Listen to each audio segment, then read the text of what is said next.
Hello বন্ধুরা, আমি Priya and big welcome to my YouTube channel. তো আজকে বেসিক্যালি আমি কোনো ভ্লগ বা কোনো কিছু ভিডিও করবো না। আমি বিকেলবেলায় একটু ইভিনিংয়ে একটু খাওয়ার জন্য স্ন্যাক্স বানাচ্ছিলাম, বাঁধাকপি দিয়ে একটু পকোড়া অ্যান্ড চা বানাচ্ছিলাম। তো আমি ওটা ভিডিও করলাম, ভাবলাম ভিডিও করেছি যখন তোমাদের সাথে শেয়ার করে নিই। তো কীভাবে করেছি না করেছি সেসব আমি কিছু দেখাইনি, জাস্ট ফ্রাই করবার সময় আমি ওটাকে তুলেছি, যখন কাটাকুটি করছিলাম তখন করতে ভুলে গিয়েছিলাম, হঠাৎ করে মনে এলো ভিডিও করার কথা। তো যাই হোক, ফার্স্টে আমি বাঁধাকপিগুলো কেটে নিয়েছিলাম, কেটে নেওয়ার পর ওটাকে হালকা নুন দিয়ে সিদ্ধ করে নিয়েছিলাম। করে টরে নিয়ে ওর মধ্যে সব রকম যা যা মশলা দেওয়ার, কর্নফ্লাওয়ার, তারপর চালের গুঁড়ি, তারপরে হচ্ছে তোমার লঙ্কার গুঁড়ো, নুন, সমস্ত কিছু দিয়ে মেখে ওরা তেলের মধ্যে জাস্ট ছোটো ছোটো করে ফ্রাই করে নিচ্ছি। আর খেতে জাস্ট হেভি ছিল গাইস, অসাম টেস্টি হয়েছিল, একদম সফট হয়েছিল, খুব ভালো হয়েছিল। আর কুড়মুড়া টাইপের হয়েছিল, যেরকম বিয়েবাড়িতে হয় পকোড়া দেয়, সরি কথা ঠিক আছে, যেরকম পকোড়া দেয় পুরো ওরকম হয়েছিল।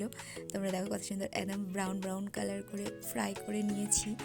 পকোড়াগুলো খুব ভালো হয়েছিল। আর এখানে আমি করে নেবো চাটাও আমি বানাচ্ছিলাম।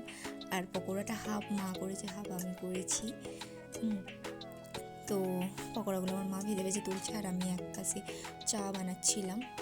তো দেখো পকোড়াগুলো কত সুন্দর সফট হয়েছে আর খেতেও সেরকম টেস্টি ছিল।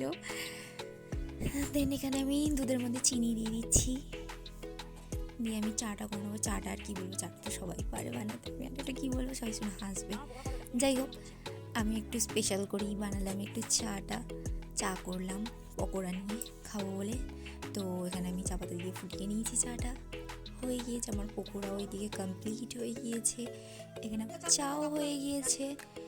এবার শুধু গরম গরম নিয়ে সার্ভ করবো। উফ, পকোড়াগুলো কী লাগছে দেখো গাইস, জাস্ট অসাম, দেখেই খেতে ইচ্ছে করছে আমার। আমি লাস্টে যখন এডিট করছি দেখে আমার আরও খেতে ইচ্ছে করছে। তো যাই হোক, চাটা এখানে হয়ে এসছে কমপ্লিট। এবার চাটা নামিয়ে নেবো, একটা প্লেটের মধ্যে ভালো করে সাজিয়ে নেবো, ডেকোরেট করে নেবো। তো এখানে আমি ছাদে নিয়ে চলে এসেছি, ছাদের মধ্যে আমার মা আর আমি ছিলাম। তো দুজনের জন্য কাপের মধ্যে চা নিয়ে নিয়েছি অ্যান্ড একটা প্লেটের মধ্যে পকোড়াগুলো নিয়ে, কি টেস্টি লাগছে গাইস। বলবে কাদের কাদের ভালো লেগেছে। যদি ভালো লেগে থাকে অবশ্যই একটা লাইক করে দিও, কমেন্ট করে জানিও তোমাদের কেমন লেগেছে। আর কারা কারা এরকম ইভিনিংয়ে এরকম স্ন্যাক্স বানিয়ে খাও আমাকে কমেন্ট করে জানাবে। আর আমার চ্যানেলে সাবস্ক্রাইব করে দিয়ে আর পাশে থাকা বেল আইকনটা প্রেস করে দিও, আমি যখন কোনো ভিডিও আপলোড করি তোমাদের কাছে নোটিফিকেশন চলে যায়। তো দেখা হচ্ছে নেক্সট ভিডিওতে, ততক্ষণের জন্য bye, love you and take care, tata.